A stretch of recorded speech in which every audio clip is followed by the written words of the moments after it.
सिर्फ 2 दिन की मौखिक सूचना देकर सेक्टर 5 के सभी फुटपाथ और अस्थायी दुकानों को अपनी दुकानें हटाने का निर्देश दिया गया है। इस फैसले से दुकानों में चिंता और असमंजस का माहौल है। प्रशासन की ओर से कहा गया है कि अब किसी भी प्रकार की झोपड़ी, टीन, तिरपाल या प्लास्टिक लगाकर दुकान चलाने की अनुमति नहीं होगी। दुकानदार केवल छाता लगाकर ही अपना व्यवसाय कर सकेंगे। इसके अलावा किसी भी प्रकार की आग जलाने या गैस चूल्हे का उपयोग करने पर पूरी तरह रोक लगा दी गई है। दुकानदारों को घर से तैयार भोजन, नाश्ता या खाद्य सामग्री लाकर यहां बेचनी होगी। मौके पर किसी भी प्रकार का खाना पकाना, गर्म करना या चाय बनाना भी प्रतिबंध रहेगा। प्रशासन का कहना है कि इन नियमों का पालन नहीं करने पर कार्रवाई की जाएगी। दूसरी ओर दुकानों का कहना है कि केवल 2 दिन की मौखिक सूचना देकर दुकानें हटाने का आदेश देना उनके रोजगार पर सीधा असर डालेगा।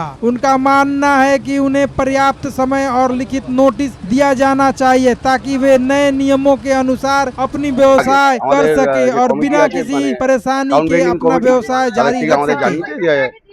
আগুন জ্বালানো যাবে না, কোনো রাখা যাবে না, মানে চালা রাখা যাবে না, তারপর এখানে বাসন মাজা যাবে না, বসিয়ে খাওয়ানো যাবে না, জাস্ট ওই ঘুমটিটা থাকবে, বাইরে থেকে নিয়ে এসে রেডি মাল বেচো চলে যাও।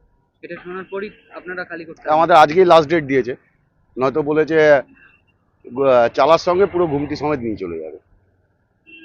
এটা শোনার পর থেকে ভয় আতঙ্ক তো কাজ করে। অবশ্যই ভয় আতঙ্ক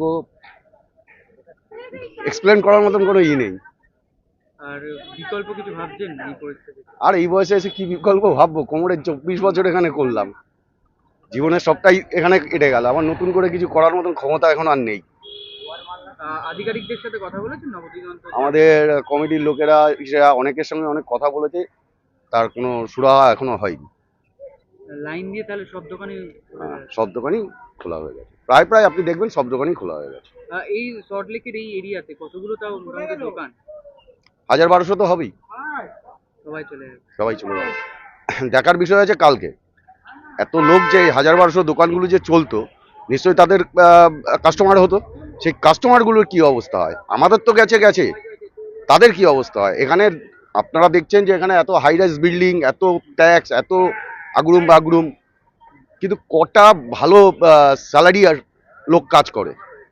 ওপর দিয়ে জামা কাপড়টা চিকন চাকন, ভেতরে স্যালারিটা কত আছে? যে বড় বড় রেস্টুরেন্টে গিয়ে খাবে, তাদেরকে তো আমরা বাঁচিয়ে রেখেছিলাম। আমাদের যেরকম তারা বাঁচিয়ে রেখেছিল, তাদেরকে আমরা বাঁচিয়ে রেখেছিলাম। তাদের কি হবে? আমরা তো ফুটপাতের লোক, মানে মৃত লোক, আমরা তো এমনিই মরা, তা আমাদের নয় আরেকটু মারবে, কিন্তু তাতে কোনো যায় আসে না। কিন্তু তাদের কি হবে? নামটা কি? আমার নাম বিক্রম।